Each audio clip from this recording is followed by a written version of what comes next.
It's Jeremy Williams again, just for another quick chat for a couple of minutes on how to get what you want in life, strategies for getting there, becoming a millionaire, having an impact, having a brilliant job, being phenomenally successful and popular and loved, and having massive numbers of people at your funeral and all this sort of thing.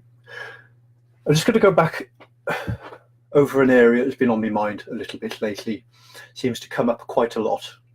This idea of strategies and why we choose what we want to do in order to get what we want. It's going back to this topic of 80% of people say they can't stand their job. Actually, it's more than that. More than that, according to the statistics, more than 80% of people live paycheck to paycheck, saying that it's a fact that 80% of businesses that start today, certainly by 5 years from now, have gone bankrupt. 80% of the big businesses that start today have gone bankrupt by 5 years. And of those that remain 5 years later after that, in another 5 years, 80% of the remainder have gone bankrupt as well. And just trying to talk to a little bit, what I'm seeing, what's becoming increasingly clear to me, is a lot of the reason behind this. It's this entire notion of picking or choosing what you want to do. I'm going to become a millionaire, and how I'm going to get there is I'm going to start off by opening a computer repair shop on the high street where I live. I'm going to open a shoe shop because that's what suits me and that's what I fancy doing. And I haven't really checked, well, how many people walk up and down that street looking to repair, if I want to start a computer shop, how many IT experts are in that town, how many people walking up and down there looking to buy shoes, how many shoe shops are there already, are people already buying them on the internet. So it's this entire idea of, really, I'm talking about choosing our strategy or the method of the way to get what we want. Just to digress for a moment, I was listening to a very successful businessman, advertiser, coach and trainer in business recently, who described basically just sitting at a local little cafe, being introduced to two very young, very keen go-getter young men who had been these people are attracted to him because he's quite well known, he's been doing it a long time, who described how they'd found a hack or a shortcut or system hack or whatever on the stock market that meant that they were getting at least 15% a year return on the money they were investing, which is a huge amount of money. They can borrow £1 million, well, actually in this case was $1 million, invest that, get 15%, and they wouldn't pay anywhere near 15% in interest on borrowing that money. So in other words, basically free money. He was a very successful, very intelligent man, this trainer, these two very young, keen go-getters were talking to. The first thing he said to them was, brilliant, good for you, nice system. His next question was, how do you know when it stops working? How do you know if it doesn't work, it's not working anymore? And he had a very familiar experience. Basically, they both stared at him like they just caught him trying to sneak up behind them in a corridor with a kitchen knife. And he'd already had this experience with some other people who'd been talking to him about investing in I think it was in real estate. It was the same response. What? You just don't know you just don't know how many people are investing in this market. You just don't understand what we're doing. Suffice to say, Peggy described the conversation cut short, and these people didn't seek his advice anymore because he was sort of in their social loop. He knew of them. About 18 months later, he'd heard that everything had really rather got tipped up, leaving them having borrowed money off friends, off family, off the bank. Sometime between the conversation in the little cafe and 18 months later, they don't know when, because they weren't doing anything to check, their method, their loophole, whatever, closed up. Somebody in the stock market suspected something and sorted it out. So when I'm talking about job opportunities, picking a degree course, picking a qualification, I'm going to open a little shop. What's all of this got to do with choosing our methods for getting what we want in life? It's because I'm starting to suspect, starting to see, talking to people, that the idea of one of the reasons why very often by certain techniques, why it suits us or we want to do a certain thing in order to get our needs met, to get where we want to be in life. We don't know it consciously, but behind there is a bit of the finding a loophole, finding a system hack, finding a shortcut, finding a trick, tricking somebody else into meeting our needs for us without really paying. There's some of that psychology getting out of something. Is the reason why methods that suit us just really appeal to us very often. Ultimately, I would suspect that the real reason for shortcuts is trying to shortcut our own shortcomings and avoid becoming who we really need to be in order to get what we want in life. And if we go back to these two little chappies who were hacking were attempting to, at any rate, hacking the stock market.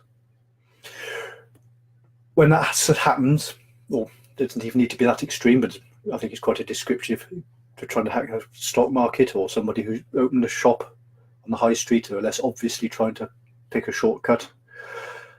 When it all blows up, which it does tend to do quite often, and especially when you get really attached and needy about needing a certain method to work, one of two things happen. They either say, I'm never going to try anything again, that's it.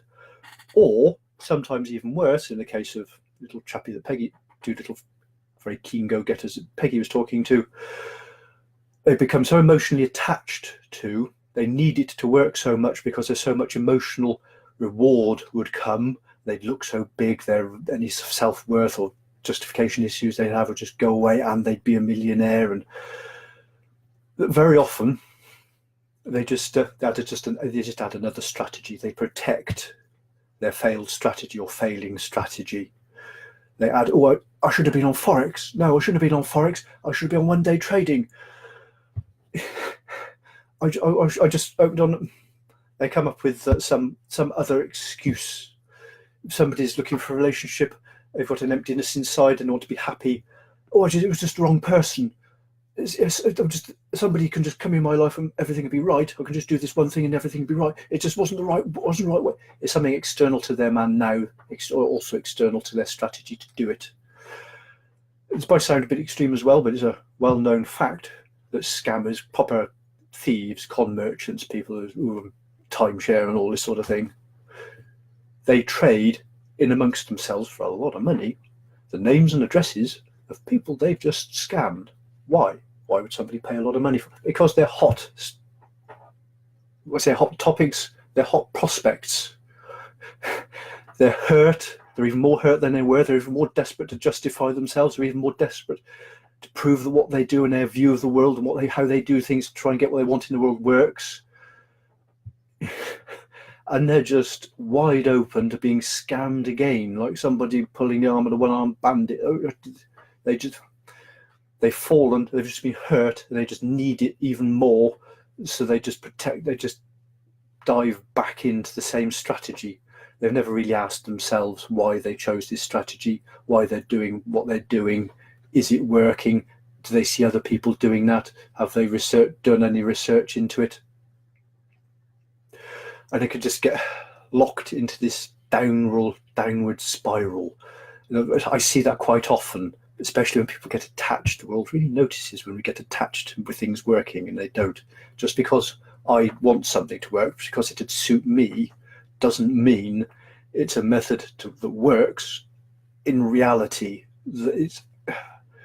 I need to be looking for feedback.